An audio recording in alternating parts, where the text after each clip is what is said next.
mucha gente, que nos vean. Así terminamos esta semana dedicada a Portugal. Ya estaremos trabajando para hablar con otras bodegas porque tenemos gente que nos está pidiendo que hable también de otras bodegas, que no pare por aquí. De todas formas, la semana que viene estaré con María Jiménez haciendo directos, por lo menos 2 seguro, que vamos a hablar de Montesquieu, de una bodega centenaria de cava aquí en Cataluña, con la cual trabajamos, colaboramos los dos.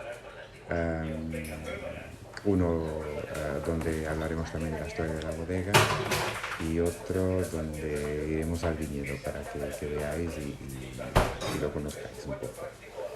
Y estoy preparando también para la siguiente unas charlas también con expertos de países del Nuevo Mundo, igual que hicimos la primera semana con Viejo Mundo, que hicimos un tour por Europa.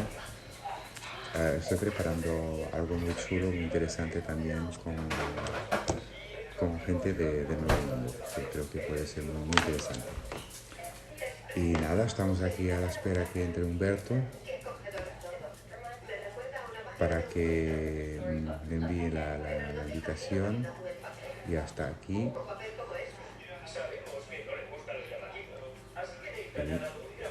Y ya lo tenemos. Ya nos va a contestar. Esperando ya que se conecte Humberto. Olá Humberto, bom dia. Olá, está tudo ok? Está-me a ouvir bem? Muito bem. Já estava preocupado se isto ia funcionar bem, mas parece que sim. Eu estou-lhe a ouvir muito baixinho. Estava a ouvir baixinho. E agora? Agora é melhor. Assim está melhor? Tá. Aproximo mais. É que eu fiquei sem bateria nos meus. Então deve ser isso, porque eu estou com um auscultador assim e estava a falar bem. Não está a ouvir bem assim? É um bocadinho melhor, mas desde que as pessoas estejam a ouvir também é o que importa. Bom, vamos ver. Está-me a ouvir bem agora? Eu estou a ouvir muito bem, muito bem mesmo. Muito, muito baixinho. Percebo porquê. Palavra de honra. E agora? Melhor? Não, está igual. Igual. Tem o volume do telefone no máximo? No máximo mesmo. E dos auriculares também? Também. Vou tirar o auricular. Também? Pois. Melhorou? Melhorou? Nada? Vá. Assim, está melhor? Não, a imagem está boa, o ouvido é que não. Não, mas eu estou... Não sei porquê. E assim está-me a ouvir bem, se eu falar assim? Estou a ouvir muito, muito baixinho, quase nada. Palavra de honra. Humberto, experimente tirar os auriculares e falar diretamente para o telefone. Eu tirei. Já estou a falar diretamente para o telefone. ¿Estás escuchando bien todos? A ver si nos dicen algo. Si se escucha bien.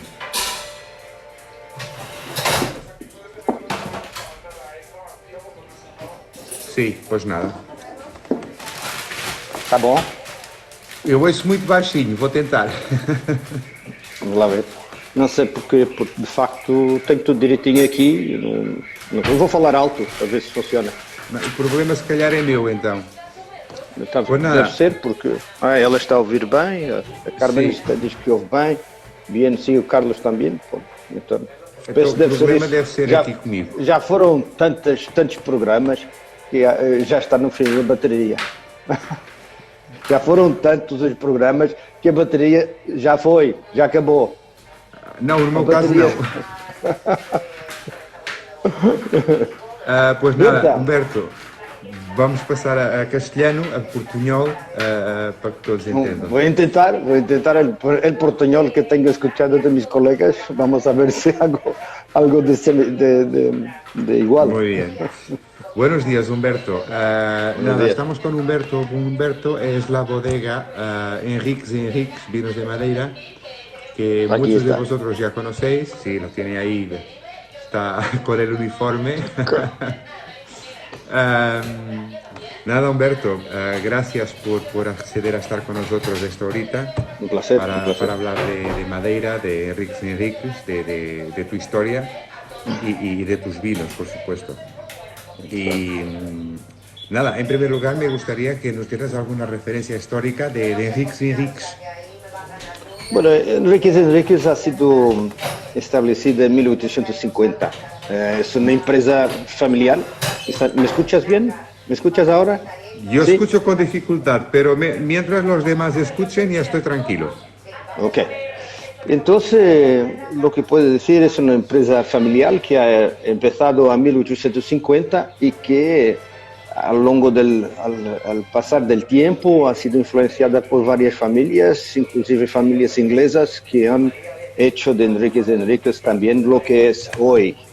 Hoy estamos integrados en un grupo muy grande que es Pero hemos empezado como una empresa familiar, los Enríquez, que era una familia que estaba establecida ahí en Câmara de Lobos. ¿Sí? ¿Quieres otra pregunta? ¿Quieres hacer otra No, pregunta? es que me cuesta mucho. La otra cuestión que quiero hacer también es, a ver, ya sabemos que tienes la bodega en Câmara de Lobos, ¿correcto? Sí, sí, eso es exactamente lo que he dicho.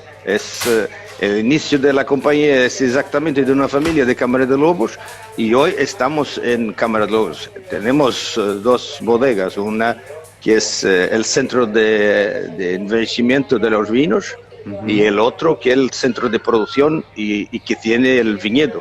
Nuestro viñedo es un viñedo pequeño cuando comparado con las regiones vitícolas en el mundo, pero es la mayor propiedad continua aquí en Madeira, 10 hectáreas. 10 hectáreas, vale. Y que es muy pequeña. Sí, cuando comparado con productores. Pero la isla también es pequeña. Madeira, sí, Madeira es. ¿Cuál es el tiene área de la 400. isla? La área de la isla son 740 kilómetros cuadrados. Es decir, que tenemos una isla que de una punta a otra tiene 57 kilómetros. Claro, es muy de pequeña. norte a sur tenemos 22 kilómetros. Claro. Separados por una cordillera de dos montañas, el Pico de Arriero y Pico Ruivo, como sabes. Ajá, sí, sí. Que llegan a casi 2.000 metros, 1.870 metros de altitud. Sí, Carlos, es la bodega con más área de plantación en madera continua. En área continua, como propiedad propia, es la mayor. Tenemos en la propiedad de Quinta Grande, que es en torno de 15 hectáreas, allá tenemos solamente para área vitícola 10 hectáreas. Y tenemos una más pequeña que es 100% Terrantés, un suceso fantástico para nosotros. Como sabes, Terrantés es una cepa muy difícil. Y es la única bodega también que tiene Terrantés en producción, en vinificado. En producción, sí, sí. El año pasado hemos tenido una producción muy buena para una anualidad de 3 toneladas solamente de todos los productores, más o menos. Hemos producido el año pasado en torno de 12 toneladas. Muy bien. No es mal, no es mal. De Terrantés no es mal. Muy bien. Oye, Humberto, ¿cómo has llegado tú al vino, al mundo del vino? Yo soy financiero por naturaleza. Soy financiero por naturaleza y entré en Enríquez en 1994 como un financiero para la compañía.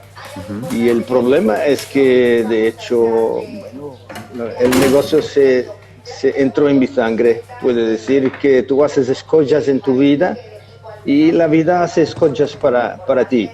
Y aceptas o no. Y yo acepté ese proyecto. Es un proyecto que tiene algo a ver conmigo, con mi familia. Mi padre tenía una compañía que ha cerrado en 1957, que era Diman, productora de vinos. Y yo crecí con vinos en mi casa. Mi padre tenía 2 propiedades de 5 hectáreas cada una y que producía vinos anualmente. Para mí era normal vinificar cuando era pequeño.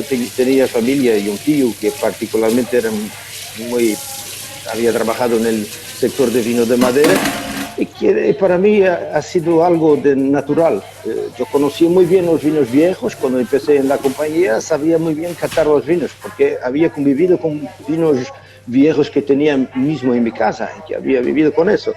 Para mí fue un proceso de perceber lo que decía Luis Pereira, que ha sido mi profesor, uno de los mejores winemakers que Madeira ha tenido. Ha estado en la compañía por 41 vendimias Pues sí, No, esa es era la muy experiencia y que, con quien he trabajado desde 7 años y que me ha transferido informaciones preciosas y ha hecho probablemente la asignatura que hoy estoy poniendo en el papel para ciertos vinos. Son vinos que han venido de ellos mismos, que ha preparado estos vinos y que hoy Claro. los he acompañado, pero la mayor parte, probablemente los vinos que estoy haciendo hoy no serán lanzados en el mercado porque ya no tengo edad para lanzar vinos con más 20 o 30 años, por cierto.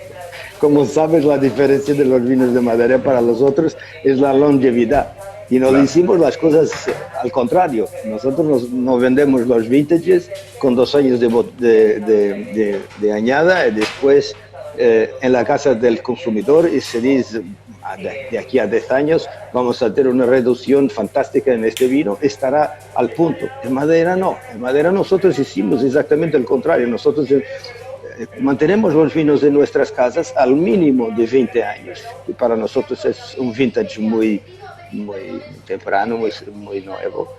Y después los embotellamos y los lanzamos en el mercado y ahí hace toda la diferencia. Pero nosotros necesitamos de un cambio alrededor del tiempo para transformar la composición fenólica, digamos, todos estos sabores que encontramos en esos vinos fortificados, sea de madera, sea de Porto, sea de Setúbal, sea de Moscatel, lo que quieras, que se van transformando hasta que lleguen a un proceso que tenemos que educar al palato, que tenemos que identificar las notas de especiarías, el sotolón, el curry, son cosas que nosotros no estamos probando, sea en qué feria estemos con especiarías, no estamos probando la pimienta como eso. Tenemos que entrenar la boca para empezar a identificar los sabores terciarios que han llegado después de un proceso oxidativo de transformación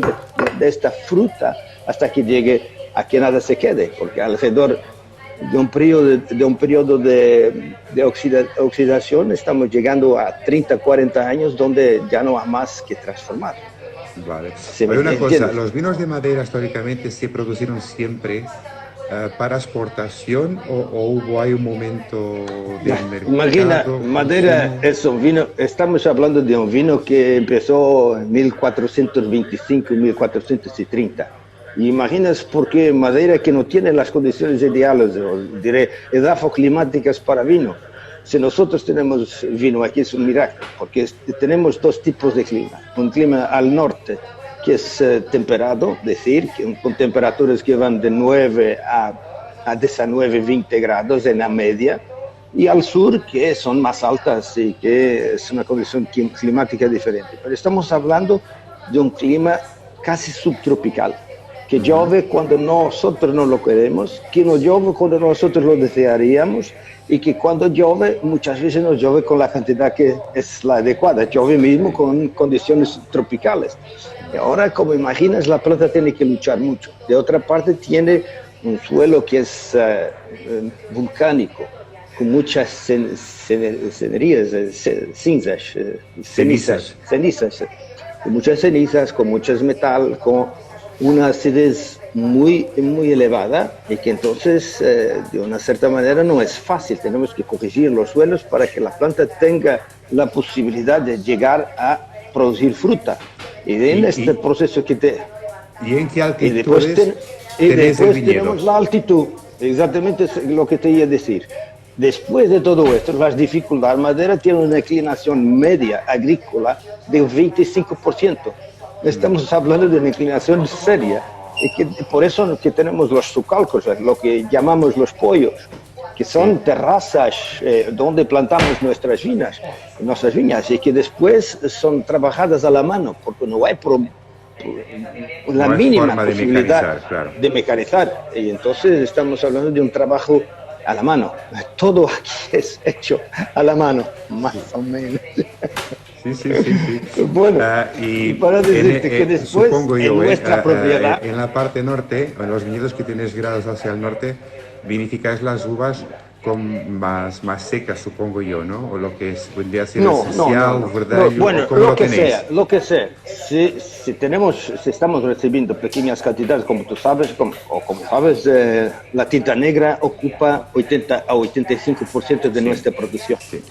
Y entonces las otras cepas blancas no son de gran cantidad. Y entonces cuando recibimos un día de cercial, la mayor parte de cercial viene de Jardín de Serra y probablemente del norte, depende de las casas. Unas que Vale. tienen contratos con el norte, porque el cercial es la cepa que tiene más capacidad de luchar con la naturaleza. Es una cepa que tiene suceso a 800.000 metros de altitud.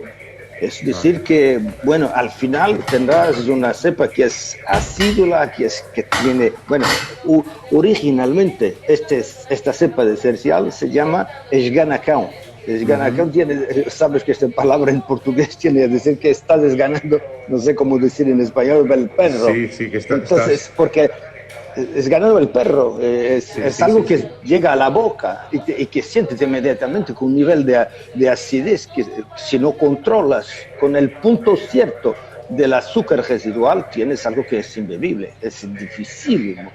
Entonces ese contacto directo que tiene que haber entre la asignatura de cada uno de nosotros como productores, que vamos a hacer los vinos que son posibles consumir mientras tengamos que controlar un azúcar residual adecuada a cada una de estas cepas.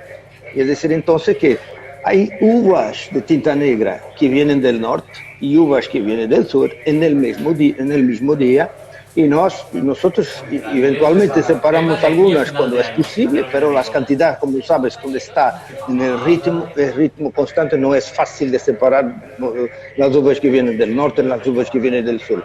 Bueno, hay durante el proceso de maturación dos fases importantes, es decir, que al inicio las puntas que empiezan a llegar son del sur, son uvas más dulces, son uvas que llegaron a un punto de maturación más temprano, Más porque la temprano, claro, exposición por clima, por solar, todo. el clima, la exposición solar, Todo, sí. la magnitud de nuestra condición climática al sur es completamente diferente de la condición climática al norte. Y entonces de una segunda parte, más tarde en el proceso de vendimia, empezamos a recibir las uvas del norte. Vale, una vez que nos has hablado ya de la cercial, te pediría el favor de que nos describieras de características principales de las demás, sobre todo de las estrellas, ¿no? De lo que son Verdallo, Gual, Malvasia, el Terrantés. Bueno, decir de esta forma, nosotros tenemos uvas que tienen una producción para el viticultor que se llama tinta negra. Estamos hablando de una uva que tiene mucha flexibilidad, que puede ser vinificada como seco, medio dulce, y que no es más do que una imitación, es decir, una imitación de Malvasia, Boal, Verdelho, Cercial. Sí. Cada una de estas cepas que empezó a dar el nombre a Madeira. Malvasia, que ha sido plantada probablemente poco después, 1425. Y imaginas que las uvas que han llegado a Madeira, o las viñas que han llegado a Madeira, la intención era de producir el vino para el padre, celebrar la misa, porque no había comercio, no había nada. Y la primera cosa que se hace cuando los portugueses llegaban, sea donde llegásemos, era la construcción de una iglesia. Y entonces la celebración de la misa era necesario tener el vino. ¿Y esa Malvasia de dónde es originaria? Ya voy a decirte. La Malvasia es la misma Malvasia que estamos hablando en Istria, en la Croacia, en Lipari, en Grecia, en España, aquí. Los dos descriptores más importantes de la Malvasia en todas estas regiones han sido estudiados por universidades de Croacia, de Italia y de España, y hemos llegado a la conclusión que todas las Malvasias que estamos hablando, la Malvaquilla que está en Croacia, es la misma Malvasia que tenías en Fenicia, a decir de esa forma. En la nuestra, históricamente, ha sido traída de Grecia, por eso que se llama Malvasia cándida, que han venido de la isla de Creta, que era Candia en ese tiempo. candida. Hoy, después tenemos, así que llegamos a una cierta altitud, la Malvasía no tiene suceso. Es una uva muy sencilla, es una uva que matura muy temprano también, y entonces empezamos a plantar Boal. Boal, que es una uva que es la Malvasía fina, que ha sido traída de Portugal certamente para Madeira y que tiene un suceso un poco más alto. Podemos estar más descansados. Y para que continuar a hacer la producción para servir los mercados que entre tanto Madeira colocada en la situación histórica que sabes muy bien, que es un momento en que los ingleses pasaban en Madeira, que se quedaban aquí para después seguir al Cabo y para las Indias, el suceso de Madeira no ha sido más ni menos que el suceso de todo el tráfico que ha sido hecho por los ingleses, porque Madeira estaba muy lejos de la capital. Nosotros, como sabes, estamos a 970 kilómetros de Lisboa, estamos más cerca de África. Bueno, al mismo paralelo de Casablanca, pero cerca de 550 kilómetros de allá. Estábamos en una posición del jet stream, que a la pasaje de los ingleses se quedaban a Madeira, reabastecían los barcos y seguían para las Indias. Hemos tenido muchas situaciones difíciles, como puedes imaginar, durante la abertura del canal del Suez en 1889, Madeira ha pasado una situación difícil, porque dejamos de tener interés. Habían poupado en este viaje 7.000 kilómetros porque entraban por Gibraltar y llegaban al canal y fácilmente poupaban mucho camino hasta las Indias. Y Madeira, de otra parte, se giró después para los Estados Unidos. Como sabes, la independencia de los Estados Unidos ha sido celebrada con el Madeira, y esa es una ligación que se va haciendo así que Madeira va teniendo crisis. Y Madeira pasó por muchas crisis. Las guerras, era imposible traer el alcohol para Madeira, y Madeira es una consecuencia de muchas experiencias naturales, también por su condición edafoclimática, porque si nosotros no tenemos un grado alcohólico elevado, estamos hablando de un vino que llega a marzo, abril, mayo, y que se empieza a cambiar a vinagre. Si nosotros no utilizamos el alcohol para parar el proceso reactivo, estamos llegando a que la acetobacteria se va a transformar en lo que ya sabes, que es un vino que ya no sirve para Madeira. Para nada.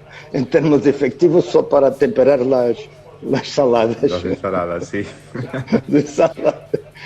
Bueno, es decir que así que hemos llegado a ciertas altitudes, hemos hecho una plantación de diferentes cepas hasta que hemos llegado al cercial. Y cuando digo esto, no es decir que nosotros no tenemos cercial en Calheta a un nivel bajo, pero estamos hablando de un cercial que, en mi punto de vista, pierde un poco las características fundamentales, porque es esta acidez, esta astringencia que es característica de un vino de montaña, está, digamos, sobre una cepa que es exactamente la cepa que resiste a estas altitudes. Y vienes bajando un poco, cuando llegas, por ejemplo, a la altitud de nuestro viñedo, que está entre 350 y cerca de 700 metros de altitud, imaginas que sea inclinado, estamos hablando de Verdelho, y hemos intentado plantar el Boal, bueno, tenemos un poco de Terrantés, una parte más baja, pero lo que mejor hubo el suceso fue el Verdelho y el cercial que teníamos en el topo. Así que hemos replantado, hemos renovado el viñedo, plantamos todo con Verdelho. Para nosotros es más importante en términos de mercado también, no solo en términos de producción, pero también en términos de mercado. La procura de Verdelho es mucho mayor que tenemos cuando comparada con cercial, que es un vino más difícil.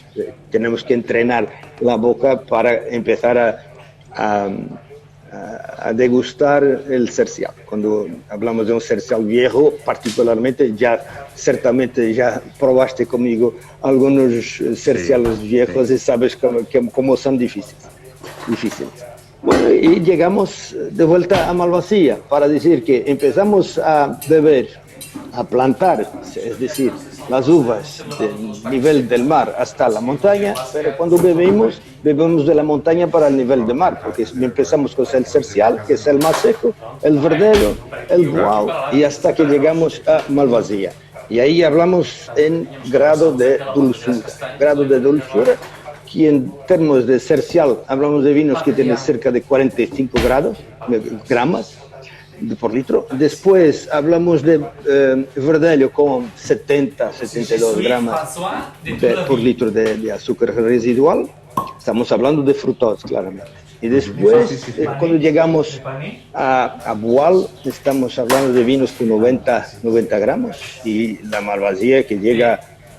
Ahora es bueno, lo mínimo es en general vinos con más de 100 gramos, pero que puede llegar a 140, 150, así que el tiempo va pasando, porque digamos que si me preguntas por el proceso inicial, uvas, transformación hasta que llegue al vino, ese proceso es el más simple en Madeira, porque de hecho tienes que, claro, escoger las mejores uvas, que hacer un proceso de vinificación que sea adecuado, con control para no danificar lo que nosotros necesitamos para un vino que va a pasar mucho tiempo a la temperatura elevada, a la influencia del oxígeno, en contacto con madera. Tiene que ser un vino que tenga músculo, porque si vamos a hacer lágrimas finas para vinos de mesa, cuando vas a someterlo a un proceso oxidativo, el vino, ¿sabes?, no tiene fuerza para sustentar el proceso esclávico a que sometemos las maderas para que lleguen al momento que diga, bueno, hasta que llegamos a un punto que el vino se someta a nosotros. ¿Me entiendes? Pero que quede claro también que fortificáis el vino con alcohol vínico. Sí, a 96. Es un proceso importantísimo para el madera, como puedes imaginarse. Sí. ¿Y el tipo de madera que utilizáis? Bueno, tenemos varios. En nuestra casa tenemos varios tipos de madera, porque yo me interesa mucho decirte que, por ejemplo, los patrimonios de madera para nosotros son los cascos viejos, ¿sí me entiendes? Cascos que tienen 700 litros, 1000 litros, 3000 y que andan en nuestra casa. Algunos de nuestros cascos tienen más de 100 años, para decirte la importancia que son para nosotros. Tratamos cada uno de estos cascos como algo de precioso. Claro que tenemos que sustituir algunas aduelas y fundos y tratarlos como debe ser, pero lo más importante para nosotros no es la influencia de la madera en el vino, es exactamente el constituir. Ya vamos, Carlos, ya vamos. Perdona. Ya voy a hablar sobre la estufa. Sí, las estufas, las más que contestar directamente a la pregunta, Humberto, yo creo que es más interesante que nos expliques todo el proceso de vinificación, porque es algo que va a tardar, pero así por lo menos vamos a abarcar un montón de preguntas que van surgiendo. ¿Me explico? Claro, sin problema. Bueno, el proceso de vinificación es simple, porque en nuestra casa yo no utilizo levaduras, es un proceso natural, todo, la presión, la transformación. Después es una cuestión de mensurar la cantidad de azúcar residual que yo deseo para después alcoholizar. Y en ese proceso estamos hablando de algo muy simple. Empieza la fermentación, vamos acompañando el proceso fermentativo hasta que la densidad llegue al punto de seco, medio dulce o dulce. Cuando hablamos de cepas blancas, cuando hablamos de tinta negra, hago eso un poco de forma más simple, porque puedo hacer después las mezclas de vinos más dulces con vinos más secos, y ahí puedo hacer los vinos medio dulces y medio secos. Pero lo más importante para nosotros es exactamente parar la fermentación por la adición del alcohol a 96 grados, para que después de estabilizado, filtrado, podamos someterlo, los vinos que nosotros vamos a necesitar con 3 a 5 años, a las estufas. La pregunta que ha llegado aquí, aquí que los ingleses llaman de hot house, para nosotros las estufas, claro, y que vamos a someter los vinos a 45 grados durante 3 meses. Es un proceso de... Bueno, nosotros hicimos eso de una forma más compleja, porque yo tengo un sistema de remontaje en constante para no tener un contacto a todo el tiempo con la superficie quente que va a dar estas notas tostadas y las notas de melazo, que no me agradan en los vinos nuevos, los vinos finos, puros, que van directos a la fruta. Y eso se consigue cuando en el proceso de producción tenemos el máximo cuidado con los contactos con el vino, la estabilización de los vinos. Bueno, ahí después de estos 3 meses tenemos un aumento de la condición oxidativa, una transformación de la color y una primera caramelización de los azúcares residuales. Es exactamente lo que se espera de un vino de madera, que para llegar a ese nivel tenemos que esperar en un warehouse, en un almacén con temperatura buena, por lo menos 5 o 7 años para llegar al nivel de lo que se consigue una estufa profesional como debe ser, en acero, una camisa donde la agua va a pasar. Yo no me gustan las estufas que tiene el coil dentro, porque la temperatura del coil, del tubo, va a ser mucho más alta do que la superficie alrededor. Entonces vamos a tener una cierta queima de algunos de los vinos que, bueno, no me agradan de nada. Hay otras perspectivas en este punto de vista. Para mí, lo más importante son tener notas de caramel, notas puras, de transformación de los componentes del vino para las frutas, la manzana cocida, el pécego, la naranja confitada. Y eso se consigue cuando los vinos evolucionan de una forma fina. Si no, tienes influencias de tostado, de quemado, que no son agradables. Claro. ¿Alguna pregunta en déjame particular? solo aquí detallar una cosa para que la gente que no lo conozca. Las estufas que estamos hablando, imaginaros estas cubas grandes de inox que lleva como un serpenteado todo alrededor, que es lo que... No es un serpenteado, es una camisa. Caliente. No es exactamente un serpenteado, es una camisa, una dupla capa, donde la agua va en alrededor. Para mantener la temperatura. La temperatura a 45, sí. En el 45 pasado grados. era un tubo que estaba en coil, dentro de la cuba, y que se aquecía por la agua rodar en este tubo. Bueno, la temperatura tenía que ser muy más alta porque teníamos una cuba que con 50.000 litros, por ejemplo, tiene que mantener una temperatura media de 45 cuando se va a mensurar, pero cerca del tubo tendría que ser más alta, claro. Claro. Y luego hay una otra fase que lo hacen en bodega, donde la parte de crianza en barricas, que varias maderas, como ha explicado, llega a tener algunas con 100 años. No, ahí no te he incluso explicado, más. porque voy a darte una nota de lo que hago. Lo que llamamos de canteiro, la evolución que hicimos en el canteiro es variado. Hicimos con las barricas viejas que te he dicho y también con barricas nuevas que son preutilizadas en otras bodegas de vino de mesa. Nosotros tenemos un broker que hace una coleta junto de las productores de vino que tiene el perfil de que me gusta más.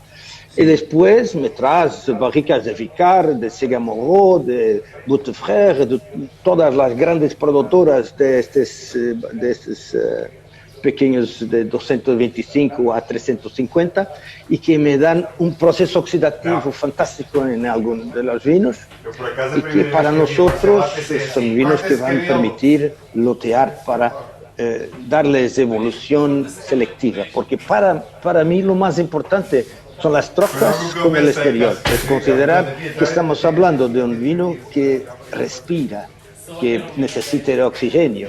y que va alrededor del tiempo de envejecimiento, va a ganar características de concentración para adelante del proceso oxidativo que va a transformar los componentes fenólicos. Estamos hablando de una subida del alcohol, de una subida de la acidez, una pérdida de agua y una pérdida de alcohol alrededor del tiempo de Pero eso también se debe a la temperatura que tenéis dentro de la bodega para el cantero. Esencialmente la humedad, porque si tienes una temperatura en el desierto, por ejemplo, que es seco, tú no pierdes nada. Sientes el calor, pero tu cuerpo no pierde gran. Pero si estamos en una sauna, inmediatamente el cuerpo empieza a sudar porque estamos sujetos a una humedad muy elevada. Y eso es exactamente lo que se hace en madera. Madera tiene una humedad altísima, en torno de 80%. Claro. Y eso es exactamente lo que hace, es casi decir que suga el agua que está en este vino alrededor del tiempo. Y es por eso que en tiempo tenemos también una subida del alcohol y de la acidez, claramente, del extracto seco. Y luego también tienes esta parte de arriba de la bodega, que es la parte donde da más el calor, más el sol directamente.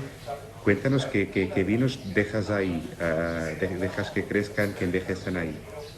Depende. Los vinos que dejo ahí, algunos tienen que ser refrescados y van un poco más para encima porque la temperatura ahí es más. Como sabes, nuestra bodega es en niveles, con una fachada de vidros. Y el sol penetra por la compañía durante el invierno y verano porque nace a la izquierda y se pone a la derecha, el día todo está expuesto al mar. Sí. Todo el frontal. Es una ventaja fantástica. ¿Y qué temperatura media tenés ahí dentro? 30. Bueno, en el verano llegamos fácilmente a 35 grados. Dentro de la fácilmente. Mismo que esté a 28, 29, dentro de la bodega llegamos fácilmente a 32, 35 grados. Porque imagina un invernadero. Sí, de hecho la fuerza del sol, la energía del sol que viene por las ventanas, hay energía de llegada pero no tiene energía de salida y entonces el calor tiene que quedarse en algún lugar, se queda allí y muy bien porque los vinos lo agradecen. Yo he hecho muchas experiencias de vinos aquí y también en Quinta Grande, que la temperatura es mucho más baja porque estamos hablando de 350 metros de altitud. Quinta Grande fue esta donde estuvimos, donde tienes el viñedo del Terrantés. Donde tengo el viñedo del viñedo, absolutamente. Donde tengo la casa, donde hicimos las recepciones para almuerzo o lo que sea. Bueno, y ahí donde también recibimos las uvas, hicimos toda la transformación inicial, es decir, ahí es la industria, se puede decir, de Enríquez. El centro de envejecimiento es en Cámara de Lobos, porque ahí tenemos las mejores condiciones. Yo no sé dónde se pueda comparar, porque de hecho la posición de donde estamos, el día todo está recibiendo lo más importante para el vino de madera, energía solar. Bueno, y decir que cuando tengo vinos que son viejos, yo no los quiero cerca de temperaturas o de disposiciones solares muy fuertes. Cuando quiero empezar el proceso concentrativo de los vinos, hicimos algo como una criadera, pero utilizamos diferentes niveles. Sí. Los más nuevos están en el nivel más superior y los más altos. Y los más viejos están en las caves. Como sabes, las caves son bien abajo del nivel del suelo. Oye, una cosa, luego también es interesante que mucha gente desconoce esto, es que tú tienes un otro trabajo también en la bodega, que es las barricas. Luego hay otras bodegas que la vinificación para usadas y viejas. Sí. Cuéntanos un poco esto. No, las viejas, como te dicen, no vendo. Pero esta es usadas, una parte, lo que tenemos es, recibimos de algunos productores de whisky que hacen contratos de whisky, en Irlanda y Escocia, que hacen contratos con productores de cascarilla, de pipas, y los recibimos, los tratamos, pasamos cerca de 3 años con tinta negra en estos vinos, en estos cascos, y después van para la whisky finición. Algunos de ellos son preutilizados en coñac, en armagnac, que llegan fantásticos y que aportan una nota en ciertos vinos que fica de otro mundo. Te puedo decir, Claro, si ya probaste, ellos por lo ejemplo. harán por algún motivo, porque... Sí, pero te digo, a mis vinos mismo, cuando llegan en nuestra bodega y que vienen de 6 años, 7 años de oxidación, como sabes, el coñac y el armagnac empieza como un alcohol, y es para nosotros que se va a transformar. Es un alcohol, es un destilado, ¿no? Que alrededor del tiempo, después de los cortes, llega a la botella con transformación también en las reacciones del alcohol. Y eso es importante para nosotros, porque aporta las notas que para nosotros demoran mucho tiempo a hacerse cuando alcoholizamos, a conseguirse, cuando alcoholizamos nuestros vinos y esperamos tiempo, atrás de tiempo, hasta que se llegue a la transformación química de este alcohol. Como sabes, la ligación del alcohol con el vino demora un poco a estar casado, porque no es algo que se diga, bueno, las pontes de hidrogenio se hacen de un momento inmediato, se van haciendo despacio. Esta ligación hidrogenada con los espacios vacíos de 80% de agua que tenemos en el vino, como todos los vinos en el mundo, cuando se hace la combinación del alcohol, hasta que sea un producto nuevo, no es fácil, porque estamos trabajando con un producto muy sencillo. Si te digo, puedes misturar todo, alcohol, vinos, puedes separar todo, con procesos de destilación, con procesos de llegar de drying, de secaje, puedes separar todo. Si te digo una cosa muy simple, es un café y un copo de leche. Si vas a misturar, ¿cuál es la reacción que vas a hacer para separar el café de leche? Imposible. Estamos en un nuevo producto con una composición proteica que es extremadamente fuerte. El vino no, el vino es muy sencillo. Tienes que tratarlo con mucho cuidado cuando haces eso, porque separa fácilmente. Digamos que está constantemente de una forma instable. El alcohol quiere marcharse, el agua quiere quedarse, el seco quiere separarse. Y nosotros hicimos algo que es constantemente tocarle, llevarlo a un proceso durante el tiempo, que solo un poco del alcohol se ha dejado al camino, un poco del agua, hasta que llega un producto que se dice, ahora está integrado.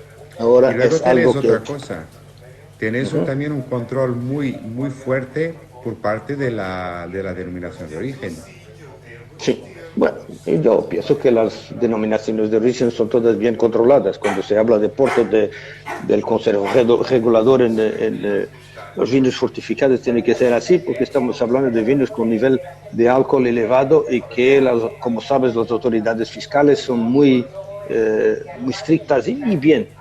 Aquí con nosotros tenemos el Instituto de Vino de Madera, que es un parcero, yo no diré es un controlador, es un parcero, que tiene varias vertientes y que nos da un apoyo importante, principalmente, digamos así, que su línea la información que transmitimos a nuestros clientes.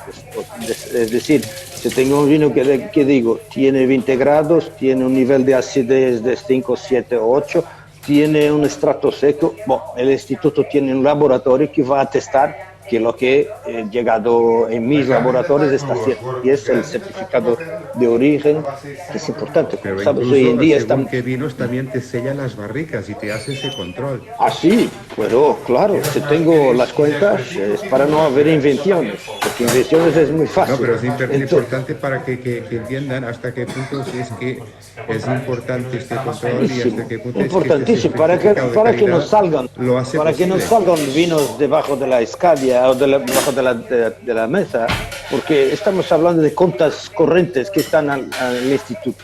Y cada vez que estamos vendiendo una cantidad de vino, el instituto controla la cantidad de que salió y la cantidad de que se quedó. nosotros no podemos, es una reserva de valor mismo para las personas que están comprando vino de madera, porque si voy a colocar en una botella en 1900, tú tienes que tener la certeza que estamos hablando de un vino que por lo menos es de 1900, ¿no? Si viene de las casas, en principio tiene el celo del Instituto de Vino de Madera, que es muy importante porque nosotros vamos a aceptar la llegada al mercado de vinos sin celo. Bueno, hay muchos vinos que no tienen celo, que estamos hablando que son conocidos del pasado, de empresas que han embotellado eso antes de 1940, porque la Junta Nacional del Vino, que controlaba, digamos así, el vino en Portugal y tenía el ceba, ha sido fundada en 1940. Bueno, hay vinos que están en el mercado que han sido fundados antes de eso, pero de otra parte, así que el instituto, que ha sido creado mucho más tarde, después del 25 de abril de 74 aquí en Portugal, cuando el instituto llegó, hemos tenido la necesidad, todas las casas, de informar al instituto de los vinos viejos que teníamos. Y entonces, hoy en día... Sí, Juanma, perdona, disculpa, bueno. Juanma, ya lo hemos clarificado antes que entraras. Tú lo conoces, pero el proceso de estufaje ya lo hemos clarificado y lo hemos explicado todo. Tranquilo, ¿eh? Yo sé que tú lo conoces. Que está Juanma Galán, que está poniendo la cuestión si podríamos hablar del proceso de estufaje un poco más, porque la gente cree sí. No, que el vino el proceso de estufaje... No, lo hemos explicado ya, Humberto lo ha explicado muy bien. Pero doy un poco más porque pienso que la pregunta aquí es si la temperatura es realmente controlada o no. La temperatura es controlada y metrizada, porque tenemos los termómetros certificados, y el instituto controla también eso. Llega a nuestras casas y cela los vinos y controla la temperatura de tiempos a tiempos. Nosotros tenemos un proceso automático de control. Está todavía en 45 grados. No hay que olvidar que nuestras casas están certificadas con HACCP, con ISO 9000, con BRC.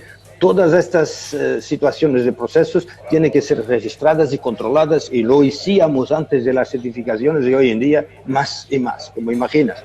Pero el proceso de estufaje es un proceso para los vinos nuevos, porque es exactamente lo que es necesario hacer para llegar al mercado. De otra parte, los vinos que llegasen con full rich, medium dry, hasta 5 años, si no tenían estas características tostadas, es decir, del tiempo que han pasado en la estufa, las personas no lo percibirían como un vino de madera. Y nosotros es lo mismo que decir, si vamos a catar un whisky que ha llegado directamente de la estufaje, es un transparente, y decir, bueno, este whisky que estuve en muchos años en acero, vamos a catarlo, es whisky es blanco, transparente, nosotros vamos a es un whisky muy nuevo. Hay algo que estamos hablando, que la transformación de la color que se hace en el proceso, sea por estufa, sea por cantero, da también la percepción del vino. Es lo mismo que te dice, el whisky tiene que tener una cierta color para que llegue a nuestra percepción más o menos viejo. Y aquí hablamos lo mismo en términos de madera. Oye, Humberto, ¿qué es lo que hace la Terrantés tan apreciada y tan especial, según tu punto de vista? Bueno, decirte que, ¿por qué es tan apreciada? Me gusta mucho el Terrantés porque cuando hablas de las otras cepas, tienes una relación con algo que te es muy fácil. Son referencias. Puedes llegar a decir, mismo que la Malvasía vieja llega a notas de miel de caña, que llega a notas de café, de chocolate negro, son todas referencias. El Terrantés no tiene referencias. Es mucho más en las almendras blancas, que ya comienzan a ser más raras en términos de palato, y floral. Tiene notas florales dentro de un vino que ha pasado por un proceso oxidativo, lo que es complejo, es como seda, porque hablamos del vino en un triángulo, donde tenemos el azúcar residual, la acidez y el grado alcohólico, porque es importante en términos de estructura del vino, es lo que le da el cuerpo. Cuando hablamos de Terrantés, mismo de Verdelho, que me gusta y tiene un perfil en términos de azúcar residual muy, muy cerca, hablamos de algo que es como si pegases en el vértice de estos tres puntos, están tan bien cazados que no vas a decir, o tiene un grado de acidez importante, o tiene un grado de azúcar relevante, o el alcohol explodió. No, es algo, es seda. Estamos tocando en diferentes tejidos y cuando tocamos en la seda, uy, es algo diferente. Y el Tejantes, ese es el Tejantes. Es difícil porque es una variedad muy temprana que nosotros vinificamos en torno de 25, al máximo 20 de agosto, pero si queríamos vinificar al 15 de 17 estábamos bien porque ya tenía el grado mínimo. Y el problema es que los viticultores que tengan Terrantés y que esté en una exposición solar importante, estamos hablando de una uva que llega al 20 de agosto, tiene que ser vinificada y las casas están cerradas. Nosotros abrimos en torno de 28 o 25 de agosto y empezamos la vendima propiamente el 1, el primero, segundo de septiembre. Muy bien. Oye, Humberto, hacer una pregunta que tú has dicho al inicio, has contestado. Si hay maderas fortificados secos, sí. Empezamos claro que sí. Seco, cuando seco, hablamos de secos, con dulce 40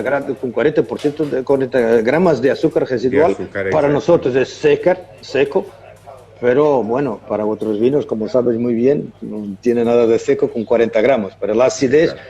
en ciertos vinos estamos hablando de vinos con 11 de acidez. Totalmente. ¿Qué más? Que nos quedan 9 minutos. ¿Qué nos vas a enseñar de vinitos que tengas por ahí, de cosas? Oiga, por ejemplo, yo me gusta decir que Madera es el vino más flexible, porque si tú comparas Madera con los otros vinos fortificados, te diré, voy a decirte que Madera habla de cepas. Nosotros hablamos no de estilos como White Port, como Ruby, como Tawny, que tiene muchas cepas y que vas a gustar más de un Tawny de una casa, de una reserva de otra casa, porque tiene una asignatura diferente. Es muy importante para nosotros identificar como el moscatel, por ejemplo. Si te vas a degustar un moscatel, vas a inmediatamente identificar qué es un moscatel. Y Madera tiene exactamente ese perfil. Cuando hablamos de una botella que sea Cercial, Verdelho, tú tienes que pensar cómo voy a maridar este Cercial con qué. Porque si vas a comprar un Cercial, ¿por qué que vas a comprar un Cercial? Tú no estás solamente comprando un Porto, un Ruby, tú estás comprando Madera de una cepa Cercial. Y, bueno, cuando hablas así, tienes que pensar, bueno, el Cercial que tiene ese nivel de acidez y que tiene ese nivel de astringencia, probablemente será muy bueno con ciertos quesos, con ciertas saladas, con el omega 3 de los peces crudos, de ensaladas de mariscos, de frutos del mar. Bueno, estamos hablando de algo que va a ser un complemento, porque Madera puede ser visto de dos maneras muy simples. Una que es como un complemento, exactamente para decirte que una salada de fruta va muy bien con un boal, un chocolate especial, un chocolate, un fudge de chocolate, una mousse de chocolate va muy bien con una malvasía. Las frutas cristalizadas, las frutas cocidas como manzanas van muy bien con Verdelho, y bueno, los queijos son fantásticamente, como te dice, de una pota a otra, porque tenemos esta flexibilidad de mezclar, es decir, de maridar un vino muy seco con ciertos queijos más amanteigados y un vino más dulce con vinos más, con queijos más secos, con manchegos, desde el serra portugués amanteigado hasta un seco. Sí. Estamos hablando una cosa, de una Alberto, perdona multitud. que te interrumpa. Tenemos aquí dos preguntas. Uno pregunta por qué el Terrantés de Barbeito es tan caro. Pues es algo que yo no lo sé contestar. Supuestamente, supongo yo es porque lo poco que tienen es muy antiguo, porque no lo tienen en producción. En relación a sus precios, no puedes decir nada. ¿Aló? Bueno, precios es difícil decir porque cada casa tiene una política de precios. Nosotros intentamos llegar al mercado con precios que sean lo más cerca de los vinos de paridad, porque si tengo un vino de Puerto, imagina, de 1950, yo puedo vender un vino de madera de 1950 un poco más caro, porque estamos en una región más pequeña, porque todo es más caro aquí en madera. Pero no puedo vender al doble, al triplo, porque estamos hablando de una salida de mercado que es difícil. Los vinos tienen que tener el value for money. Otra cuestión que hay, nos hace Juanma, que pregunta si se siguen trabajando cepas híbridas americanas en madera al día de hoy. Sí, madera tiene, ahora no va a tener, pero tenía muchas fiestas populares de los santos en varias regiones. Y es un vino que es utilizado como vino seco para la espetada. Algunos productores particulares que hay alguna producción de cepas productores directos, pero no es significativa. Es para consumo local en Porto da Cruz, en São Vicente, algunas regiones que tienen los arraiais de verano y que hacen la espetada, los frangos y todo eso que sabes en estas celebraciones públicas que son deliciosas. Y el vino es el vino que viene de la pipa, son los vinos particulares que son vendidos en las barracas en estas cercanías. Me pregunta también, Florólogo, ¿qué variedad más te gusta hacer y si se vinifican vinos tranquilos de madera? Sí, Madera también tiene una demarcación para vinos tranquilos y produce vinos tranquilos. Nosotros no producimos vinos tranquilos, pero hay algunas casas que están empezando a producir. Yo trabajo en tranquilos con Jenner Silva. Sí, hay producciones, yo sé, hay producciones de madera, denominación de origen controlada madeirense, tierras madeirenses. Sí. Nosotros producimos solamente vinos fortificados, vinos de madera. La segunda pregunta que no hay. La otra era ¿qué variedad te gusta me gusta más?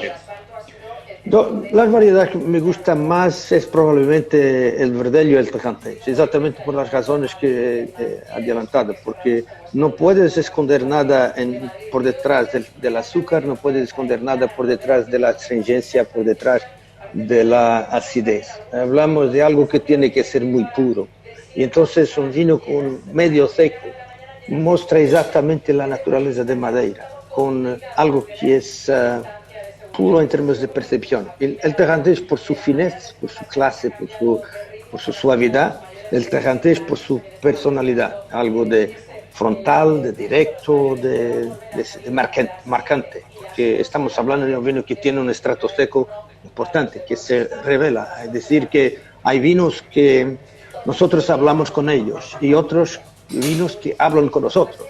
Digamos que yo voy a probar ciertos vinos, voy a decir, este vino me parece así, me parece asado con estas notas. Estoy yo hablando con el vino porque el vino se presenta de una forma sutil. Es un Tejantés que me va tocando despacio y con mucho cuidado y me va alertando para ciertas posiciones. El Tejantés se impone, se dice, se marca, habla conmigo. Nos queda un minuto, Humberto. ¿Quieres enseñarnos alguna botella que tengas por ahí a mano?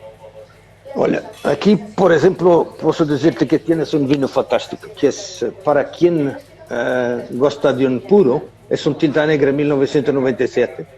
Bueno, allí tienes los 50 años, tienes un Verdelho 81, pero decirte que esto para quien quiera, durante este periodo de cuarentena, fumar un puro, el 97 es el mejor, porque ha sido en cascos de coñac.